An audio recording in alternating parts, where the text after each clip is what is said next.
क्या हुआ जब नन्हे मोहम्मद अपने चाचा के घर गए और उनके घर रिस्क की बारिश होने लगी और एक नदी में कैसे रास्ता बन गया, चलिए जानते हैं। दादा हजरत अब्दुल मुत्तलिब के इंतकाल के बाद हमारे प्यारे नबी सल्लल्लाहु अलैहि वसल्लम हजरत अबू तालिब की देखरेख में उनके घर पल बढ़ रहे थे। लेकिन जिस दिन से नन्हे मोहम्मद सल्लल्लाहु अलैहि वसल्लम उस घर में आए, उसी दिन से घर का माहौल ही पलट गया। घर के चारों तरफ फिजा में एक अनोखी सी महक तैरती रहती। जहाँ पहले खाने की किल्लत लगी रहती थी, अब नन्हे मोहम्मद सल्लल्लाहु अलैहि वसल्लम के साथ दस्तरख्वान पर बैठने से उस खाने में इतनी बरकत आ जाती कि सब पेट भरकर खाते। हजरत अबू तालिब का घर जो पहले तंगी में डूबा था, अब रिस्क से भरने लगा। जो जमीन कभी सूखी और बेजान पड़ी थी, अब उस पर हरियाली लहलहाने लगी। अक्सर ये होता कि दूध की मशक आधी भरी होती, लेकिन जब नन्हे मोहम्मद सल्लल्लाहु अलैहि वसल्लम उसमें से बस एक घूंट लेते तो वो मशक लबालब भर जाती। घर के सभी लोग जी भरकर पीते, फिर भी दूध में कोई कमी न आती। बीवी ने हैरानी से पूछा, ये कैसा अजब नजारा है, ये क्या हो रहा है? हजरत अबू तालिब ने जवाब दिया, ये कोई अचरज नहीं, ये मेरे भतीजे मोहम्मद की बरकत है। जब हजरत अबू तालिब बच्चों को नन्हे मोहम्मद सल्लल्लाहु अलैहि वसल्लम के संग खेलते देखते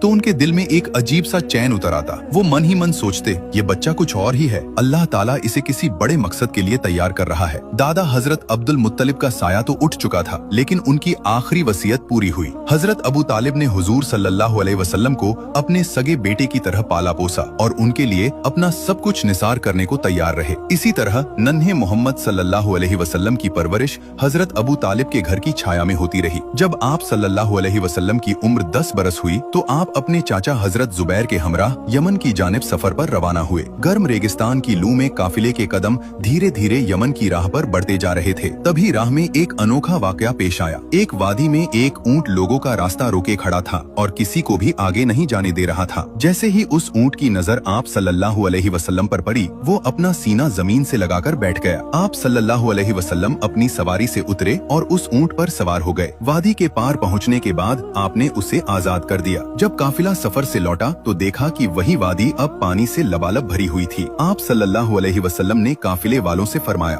सब मेरे पीछे आ जाओ। जैसे ही आपने उस पानी में पहला कदम रखा, अल्लाह ताला ने अपनी कुदरत का जलवा दिखाया। पानी एक ही लम्हे में 2 हिस्सों में बट गया और रास्ता साफ हो गया। आप सल्लल्लाहु अलैहि वसल्लम और तमाम काफिले वाले बड़ी आसानी से वादी पार कर गए। जब काफिला सलामती के साथ मक्का लौटा तो लोगों ने ये पूरा माजरा शहर वालों को सुनाया। सबके मुंह से निकला, इस बच्चे की शान तो बेमिसाल है, सुभान अल्लाह। जो लोग नबी पाक सल्लल्लाहु अलैहि वसल्लम से सच्ची मोहब्बत रखते हैं, दिल से लिखिए, आई लव मोहम्मद सल्लल्लाहु अलैहि वसल्लम। और अगले पार्ट के लिए अभी सब्सक्राइब जरूर करें।